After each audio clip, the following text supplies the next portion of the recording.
Hello, আসসালামু আলাইকুম। আজকের ভিডিওতে আমরা শিখবো MCP client and MCP server এই নোটগুলা কখন ইউজ করতে হয়। নরমালি আমরা যখন একটা ওয়ার্কফ্লো বানাই, এই জায়গায় যদি আমরা ফর এক্সাম্পল গুগল ক্যালেন্ডার নিয়ে কাজ করতে চাই অথবা গুগল শিট নিয়ে কাজ করতে চাই, গুগল শিটের মধ্যে অনেকগুলা নোট আছে। গুগল শিট গুগল শিটে আসলে আপনারা দেখতে পাবেন এখানে অনেকগুলা নোট আছে। আরো অনেকগুলা জিনিস আছে যেগুলো হচ্ছে এখানে ইনক্লুড নাই।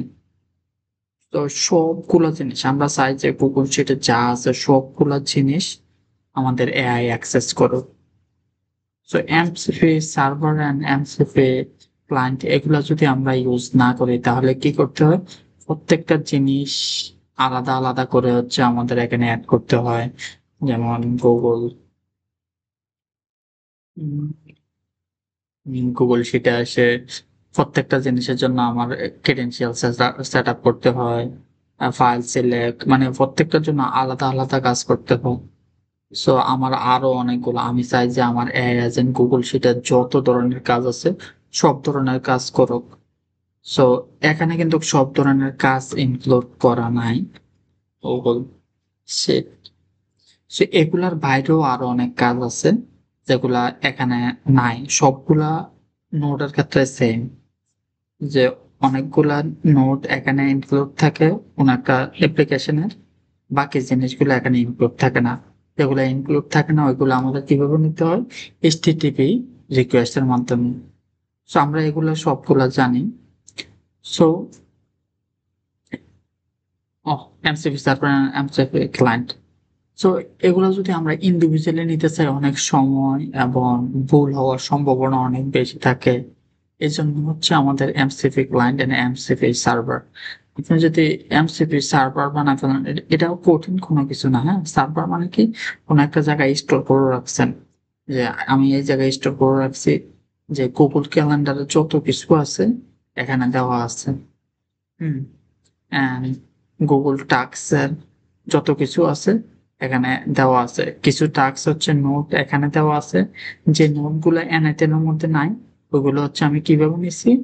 এই যে HTTP রিকোয়েস্ট এর মাধ্যমে। সো সবগুলো টাস্ক এখানে দেওয়া আছে, স্টোর করা আছে। সো আমি যখন AI এজেন্ট বানাতে যাব, সবসময় আমার কি করা লাগবো না? নোটগুলা আলাদা, আলাদা করে এখানে সেটআপ করা লাগবো না। আমি জাস্ট MCP ক্লায়েন্টে এখানে কল করে দেব, কাজ শেষ। কিভাবে কল করবেন? এখানে দেখেন MCP সার্ভার এটার ভিতরে গেলাম। এখানে আসলে এখানে দেখবেন যে একটা প্রোডাকশন URL, টেস্ট URL দুইটাই সেম বাট টেস্ট URL এ এখানে টেস্ট লেখা আছে। প্রোডাকশন URL এ এখানে কোনো টেস্ট লেখা নাই। তো আপনি জাস্ট এটা কপি করে এখানে আসে এই যে এই জায়গায় এসে বসায় দিবেন। যে বুঝতে পারছেন? তো এখানে আরো কিছু জিনিস দেওয়া আছে যে আপনি কি সবকিছু চান? হ্যাঁ, আমি সবকিছু চাই অথবা আপনি কি সিলেক্টেড কিছু টুলস চান? অর আপনি কি কিছু টুল বাদ দিতে চান? এরকম। সো এখন হচ্ছে আমি সবগুলা টুলস এর ব্যবহার চাই। সো আশা করি আপনারা বুঝতে পারছেন যে ২ টার মধ্যে আসলে পার্থক্য কি। আমি এখানে একটু পার্থক্যটা এখানেও আপনারা একটু পড়ালেখা করে নিতে পারেন যে এমসিপি মানে কি? এমসিপি মানে হচ্ছে মডেল কনটেক্সট প্রোটোকল। এটা বিশেষ ধরনের কানেকশন ব্রিজ যা N10 ওয়ার্কফ্লোর সাথে AI মডেলস অথবা এক্সটার্নাল সার্ভিস গুলোকে যুক্ত করার জন্য ব্যবহার করা হয়। এটা হচ্ছে একটা ইন্টেলিজেন্ট সিস্টেম যেটার মধ্যে ভুল হওয়ার সম্ভাবনা কম থাকে। আপনারা এগুলো পড়লে ভালো বুঝতে পারবেন। এমসিপি সার্ভার কি? যেটা আমরা দেখলাম যে একটা সার্ভারের ভিতরে একটা সিস্টেমের যতগুলা কাজ আছে সবগুলা কাজ ইনক্লুডেড করা আছে। যখন লাগে আমি জাস্ট এই সার্ভারটারে কল করলেই আমার কাজ করে দেব। সকল ধরনের কাজ করে দেব। এখানে কি বলছে দেখেন। তো এমসিপি সার্ভার হচ্ছে একটি ডেডিকেটেড সার্ভার ইনফ্রাস্ট্রাকচার যা মাল্টিপল এমসিপি ক্লায়েন্টকে ম্যানেজ করে। অ্যান্ড অনেকগুলা এটা মানে কি? আপনি অনেকগুলা ওয়ার্কফ্লো বানাইছেন। অনেকগুলা ওয়ার্কফ্লোর মধ্যে ফর এক্সাম্পল এটা একটা ওয়ার্কফ্লো।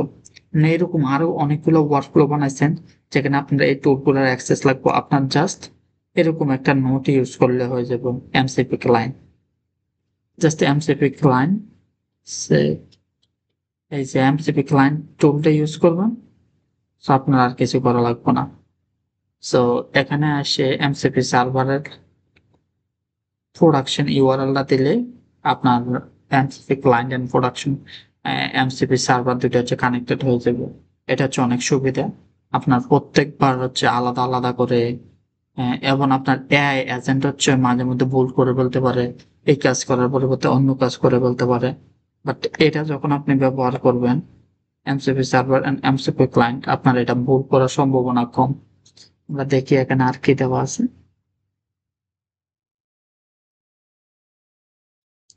কানেকশন গুলো কন্ট্রোল করে এন্ড সার্ভারটি resource allocation, request handling and response ম্যানেজমেন্টের দায়িত্ব নেয়। সার্ভারটি কি করে, আপনি যে কোনো এআই যখন হচ্ছে আপনারা যে কোনো একটা টাস্ক দিব তখন এই সার্ভারটি ওই টাস্ক অনুযায়ী হচ্ছে কাজ করে। ফর এক্সাম্পল আমার একটা টাস্ক, এটার ভিতরে আসেন যে আমার একটা টাস্ক আসছে, টাস্ক কি আমার একটা টাস্ক ক্রিয়েট করতে হবে যে আমি এই কাজ করতে চাই, এটা হচ্ছে গুগল শিটের মধ্যে অ্যাড করেন। আমি এই কাজ নিতে চাই, এই কাজ কমপ্লিট হয়ে গেছে, আপডেট করতে চাই, ডিলিট করতে চাই।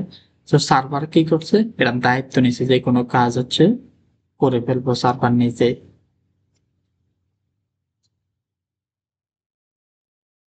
এমসিপি সার্ভারের ব্যবহার, কেন এমসিপি সার্ভার ব্যবহার করে? এইচটিটিপি এপিআই কল দিয়ে এআই সার্ভিসের সাথে অনেক সময় জটিলতা দেখা যায়। হ্যাঁ, জটিলতা ওই যে যেটা হচ্ছে আমি বললাম যে আপনাদের একটা একটা করে নোট আমাদের কানেক্ট করতে হয় অ্যান্ড প্রতিবার অথেন্টিফিকেশন অ্যান্ড ক্রিডেন্সিয়াল সেট আপের কথা বলতেছে আর কি। Request formatting, response praising, error handling manually handle করতে হয়। এমসিপি ক্লায়েন্টের সকল জটিলতা অটোমেটিক্যালি হ্যান্ডেল করে ফেলে। নর্মাল নোড নোডের তুলনায় এমসিপি ক্লায়েন্ট অনেক বেশি ইন্টেলিজেন্ট। এটি এআই মডেলস এর স্পেসিফিক রিকোয়ারমেন্ট বুঝে অ্যাকর্ডিংলি ডেটা ফরম্যাট করে দেয়। যে টোকেন লিমিটেড এটা নরমাল গুলার অনেক ঝামেলা। কি ঝামেলা? নরমাল গুলা প্রতিটা রিকোয়েস্ট নরমাল গুলো প্রতিটা রিকোয়েস্ট করার জন্য আমাদের header, authentication, token body structure সবগুলা দিতে হয়। বাট এমসিপি ক্লায়েন্টের ক্ষেত্রে এই যে ঝামেলাগুলা কিছুই আমাদের করতে হয় না। এই জন্য হচ্ছে এটা ভালো। তো আশা করি আপনারা বুঝতে পারছেন যে কেন আমরা এমসিপি ক্লায়েন্ট ব্যবহার করি। তো এই জায়গায় আসলে আপনারা দেখতে পাবেন যে এখানে একটা এআই এজেন্ট কানেক্ট করা আছে। কেন আমাদের এআই এজেন্ট লাগলো? আমরা সবাই জানি এআই এজেন্ট কি, একটা সহকারের সহকর্মীর মতো, কাজের লোকের মতো, যে হচ্ছে আমাদের কথা বুঝে, আমরা কি চাই এটা বুঝে ওটার উপর ভিত্তি করে কাজ করতে পারে। সো এই জন্য এআই এজেন্ট এখানে, যেমন আমরা এখানে বললাম যেহেতু আমি এটা হচ্ছে ট্রিগার নিলাম, টেলিগ্রাম ট্রিগার। আমি টেলিগ্রামে বলবো যে আমি আজকে এই কাজটা করতে চাই, আমি আজকে এটা করতে চাই, ওটা করতে চাই। কাকে বলতেছি? এআই এজেন্টে বলতেছি। এআই এজেন্ট কি করবো, দেন এই টুলস রে কল করবো যে এই কাজটা করে দাও। অ্যান্ড টুলস কি করবো, এটা থেকে এটাতে আসবো। যদি হচ্ছে আমাদের ক্যালেন্ডারের কোনো ঝামেলা থাকে তাহলে এটার ভিতরে আসবো, দেন কাজটা কমপ্লিট করবো। এমসিপি সার্ভার হচ্ছে কাজটা কমপ্লিট করবো। সো এখানে দেখতেছেন আপনারা আমরা হচ্ছে এমসিপি সার্ভার ক্রিয়েট করছি, যে প্রত্যেকটা টাস্কের জন্য আলাদা আলাদা এমসিপি সার্ভার ক্রিয়েট করছে নিজে নিজে। বাট অনেকগুলো এমসিপি সার্ভার হচ্ছে অলরেডি ক্রিয়েট করা আছে, ফ্রি এমসিপি সার্ভার, যেগুলা আমরা হচ্ছে ফ্রি ইউজ করতে পারবো, আমাদের আর এরকম সার্ভার ক্রিয়েট করতে হবে না। সো এখানে দেওয়া আছে জনপ্রিয় কিছু এমসিপি ফ্রি সার্ভার দেওয়া আছে, যেমন file system and Google map MCP server, Slack MCP server, notification manage, এইসব কাজে অ্যাসিস্ট্যান্ট দিয়ে করতে পারবেন। সো এটা কিভাবে ইউজ করবেন, কোথায় পাইবেন, এগুলো হচ্ছে আমরা ভবিষ্যতে দেখবো। জাস্ট শিখে নেন। এমসিপি সার্ভার ব্যবহার করলে কি উপকার? এই যে আমাদের এমসিপি সার্ভার ক্রিয়েট করতে হয় না।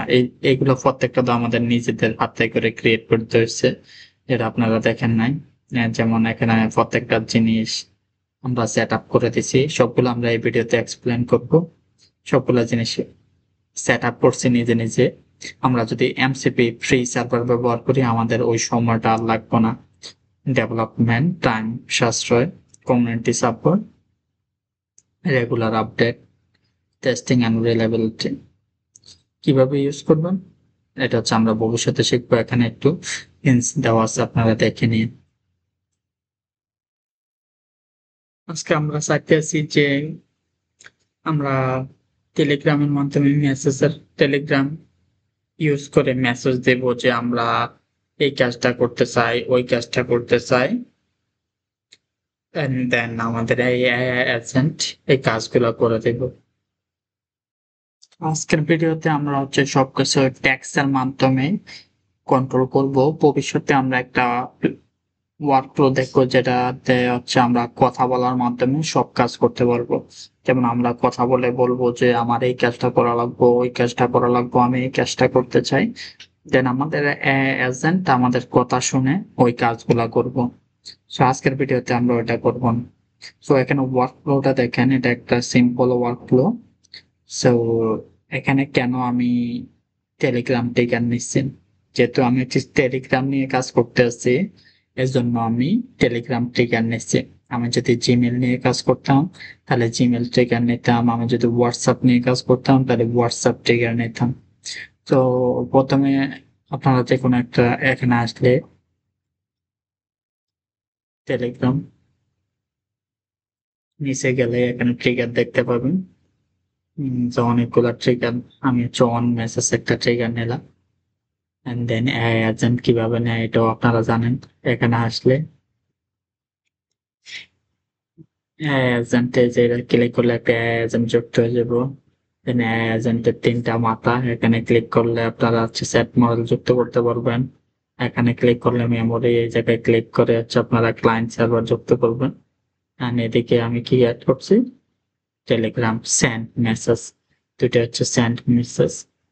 সেন্ড মেসেজ কোথায় পাবেন, টেলিগ্রামে আসলে আপনারা এখানে দেখতে পারবেন যে এই যে সেন্ড টেক্সট মেসেজ। সো এটা একটা ইজি ওয়ার্কফ্লো। এন্ড ক্রিডেনশিয়াল গুলা কিভাবে সেট আপ করবেন এগুলো আমি হচ্ছে আগে অনেক ভিডিওতে দেখাইছি। এটাতে ক্লিক করবেন এন্ড দেন ওপেন ডক্সে ক্লিক করবেন যদি না পারেন। এন্ড দেন ওপেন ডক্সে যেভাবে যেভাবে বলছে ওইভাবে হচ্ছে শুনে শুনে কাজগুলো করবেন, শুনে শুনে দেখে দেখে। এটা একটু বাংলাতে ট্রান্সলেট করা যায়নি।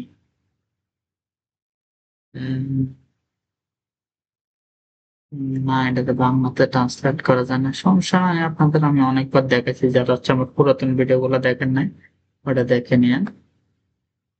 মা, এটা তো বাংলাতে করা যায়। তাই ট্রাই এগেন,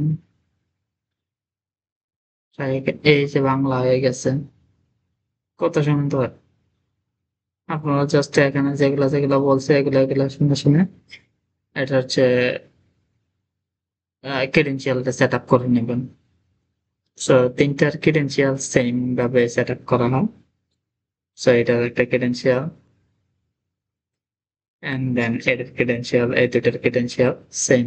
এখানে আসলে আপনারা দেখতে পাবেন এটা কি টেলিগ্রাম অ্যাকাউন্ট 2, ক্রেডেনশিয়ালের নাম হচ্ছে এটা, এটাও সেম ক্রেডেনশিয়াল, এটা Telegram account 2, same credential. So এটা ইজি একটা ওয়ার্কফ্লো, আপনারা চাইলে